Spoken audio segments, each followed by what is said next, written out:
প্রতি বছরই দেশে বাড়ছে সামাজিক ও অর্থনৈতিক বৈষম্য, যা সমাধানে নেওয়া হয়নি প্রয়োজনীয় উদ্যোগ।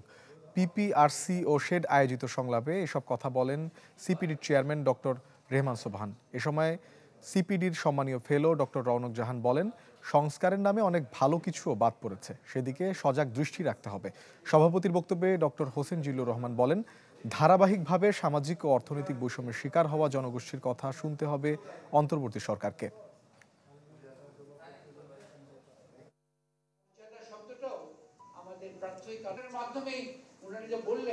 যে কিছু যে সমস্যা যে আপনি দেখছেন এখন শুনছে, এটা অনেক দিন থেকে চলে আসছে। বছর পর বছর বৈষম্য বাড়ছে, বিশেষ সামাজিক বৈষম্য বাড়ছে, অর্থনৈতিক বৈষম্য বাড়ছে।